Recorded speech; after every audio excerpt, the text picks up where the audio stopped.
Great Expectations by Charles Dickens. Chapter 10.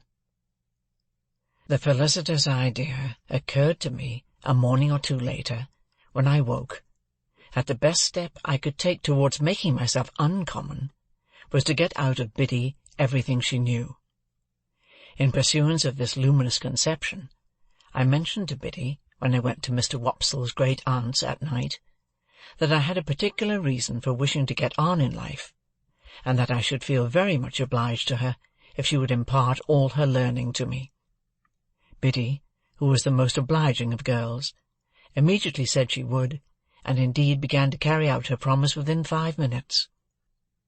The educational scheme or course established by Mr. Wopsle's great-aunt may be resolved into the following synopsis.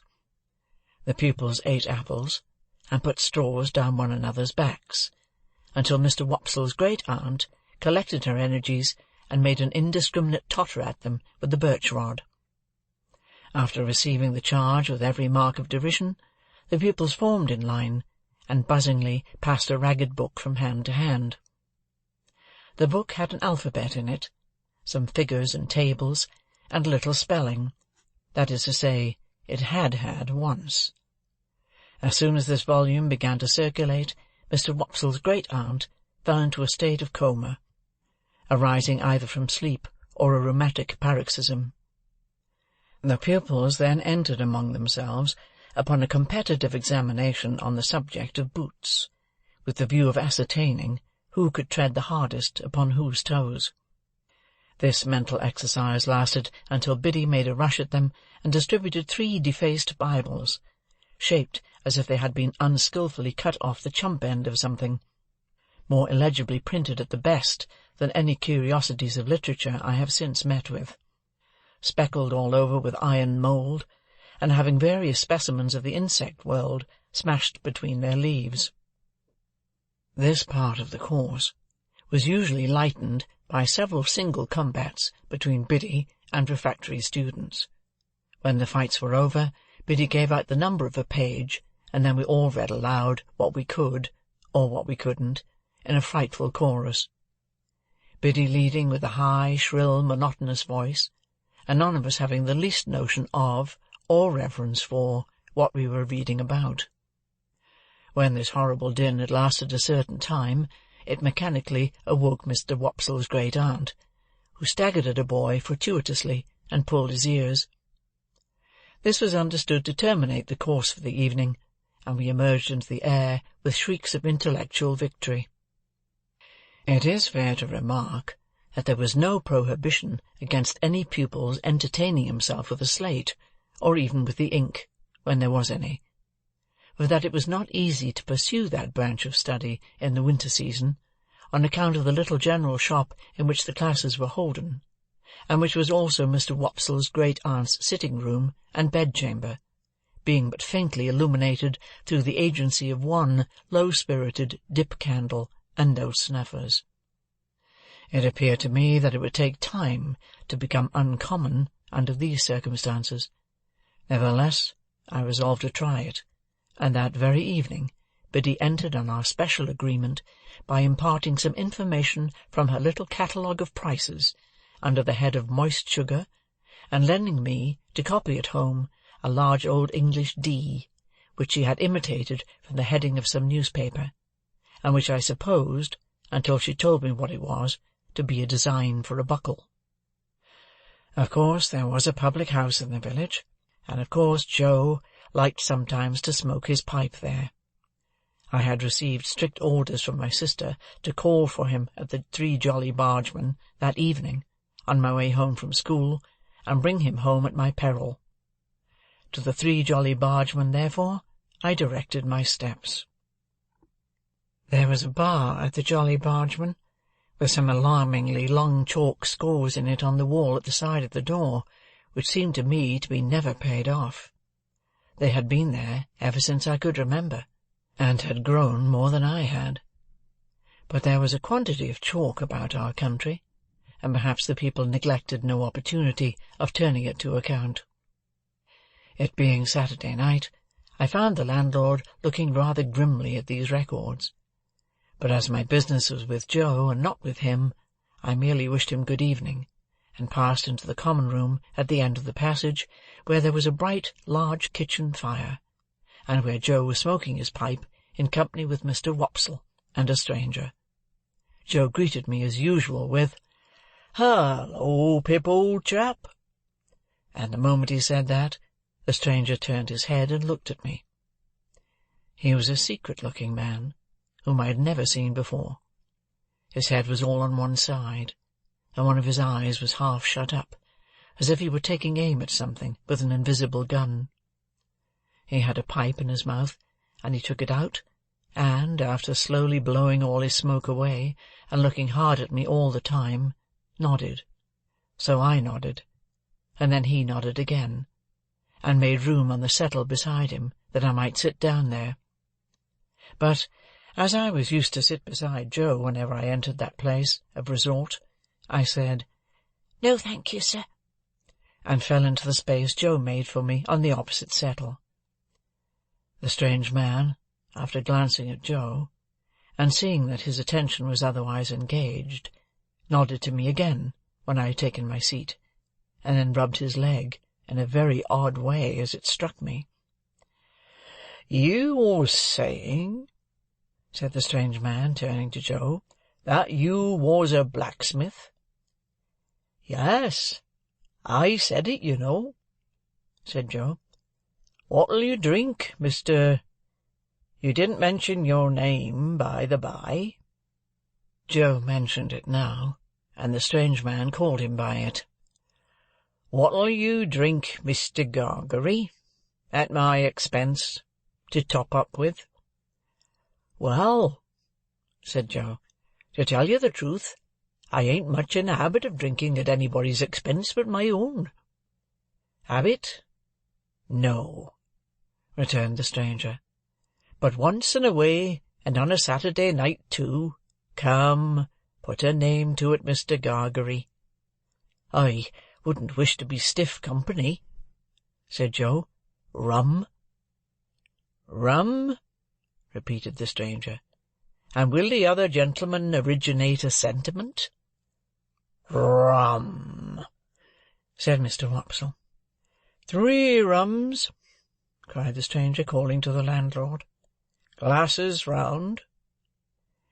"This other gentleman," observed Joe, by way of introducing Mr. Wopsle, "is a gentleman that you would like to hear give it out. Our clerk at church." "Aha!" said the stranger quickly, and cocking his eye at me. "The lonely church right out on the marshes with graves round it?" "That's it," said Joe. The stranger, with a comfortable kind of grunt over his pipe, put his legs up on the settle that he had to himself. He wore a flapping, broad-brimmed traveller's hat, and under it a handkerchief tied over his head in the manner of a cap, so that he showed no hair. As he looked at the fire, I thought I saw a cunning expression, followed by a half-laugh, come into his face. "I am not acquainted with this country, gentlemen, but it seems a solitary country towards the river."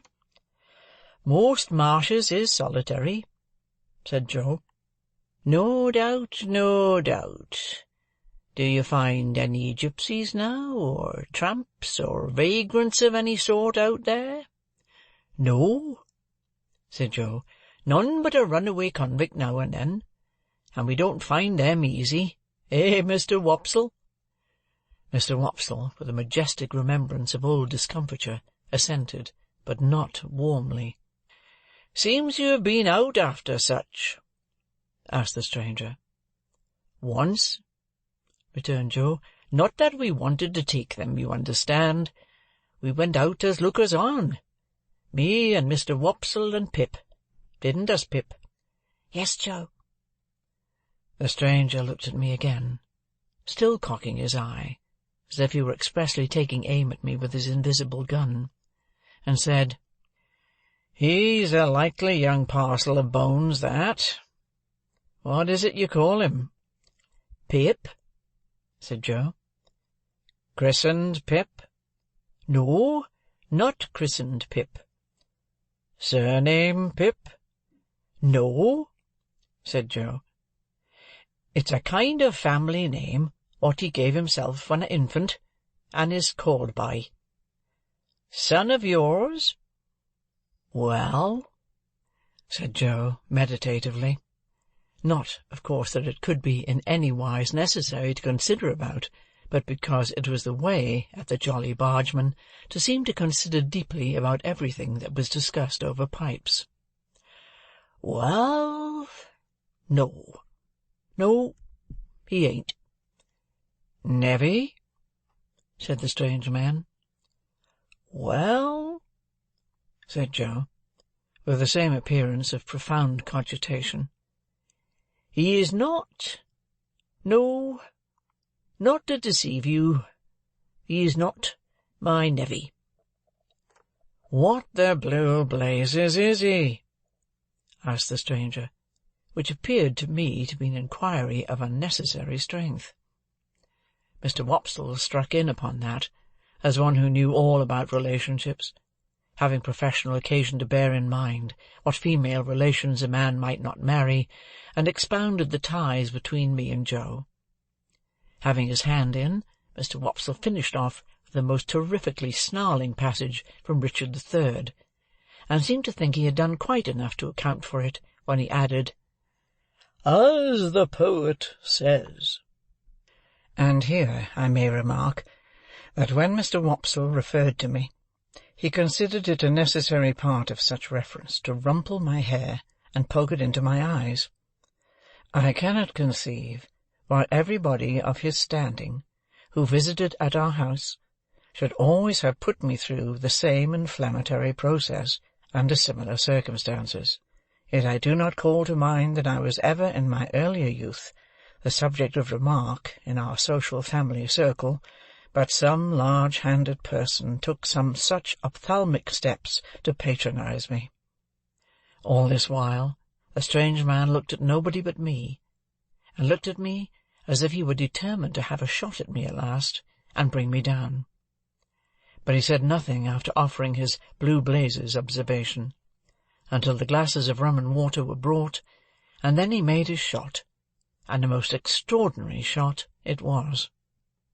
It was not a verbal remark, but a proceeding in dumb show, and was pointedly addressed to me. He stirred his rum and water pointedly at me, and he tasted his rum and water pointedly at me, and he stirred it, and he tasted it, not with a spoon that was brought to him, but with a file. He did this so that nobody but I saw the file, and when he had done it, he wiped the file and put it in a breast-pocket. I knew it to be Joe's file, and I knew that he knew my convict the moment I saw the instrument. I sat gazing at him spellbound, but he now reclined on his settle, taking very little notice of me, and talking principally about turnips. There was a delicious sense of cleaning up and making a quiet pause before going on in life afresh in our village on Saturday nights, which stimulated Joe to dare to stay out half an hour longer on Saturdays than at other times. The half-hour and the rum and water running out together, Joe got up to go, and took me by the hand. "Stop half a moment, Mr. Gargery," said the strange man. "I think I've got a bright new shilling somewhere in my pocket, and if I have, the boy shall have it." He looked it out from a handful of small change, folded it in some crumpled paper, and gave it to me. "Yours," said he. "Mind, your own." I thanked him, staring at him far beyond the bounds of good manners, and holding tight to Joe. He gave Joe good night, and he gave Mr. Wopsle good night, who went out with us, and he gave me only a look with his aiming eye. No, not a look, for he shut it up, but wonders may be done with an eye by hiding it. On the way home, if I had been in a humour for talking, the talk must have been all on my side, for Mr. Wopsle parted from us at the door of the Jolly Bargeman, and Joe went all the way home with his mouth wide open, to rinse the rum out with as much air as possible. But I was in a manner stupefied by this turning up of my old misdeed and old acquaintance, and could think of nothing else. My sister was not in a very bad temper when we presented ourselves in the kitchen, and Joe was encouraged by that unusual circumstance to tell her about the bright shilling. "A bad 'un, I'll be bound," said Mrs. Joe triumphantly, "or he wouldn't have given it to the boy. Let's look at it." I took it out of the paper, and it proved to be a good one. "But what's this?"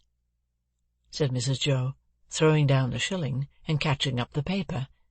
"2 £1 notes." Nothing less than 2 fat, sweltering £1 notes, that seemed to have been on terms of the warmest intimacy with all the cattle markets in the county. Joe caught up his hat again, and ran with them to the Jolly Bargeman to restore them to their owner. While he was gone, I sat down on my usual stool and looked vacantly at my sister, feeling pretty sure that the man would not be there. Presently Joe came back, saying that the man was gone, but that he, Joe, had left word at the 3 Jolly Bargemen concerning the notes. Then my sister sealed them up in a piece of paper, and put them under some dried rose-leaves in an ornamental teapot on the top of a press in the state parlour. There they remained, a nightmare to me, many and many a night and day. I had sadly broken sleep when I got to bed, through thinking of the strange man taking aim at me with his invisible gun, and of the guiltily coarse and common thing it was to be on secret terms of conspiracy with convicts, a feature in my low career that I had previously forgotten. I was haunted by the file, too. A dread possessed me that when I least expected it, the file would reappear. I coaxed myself to sleep by thinking of Miss Havisham's next Wednesday, and in my sleep I saw the file coming at me out of a door, without seeing who held it, and I screamed myself awake.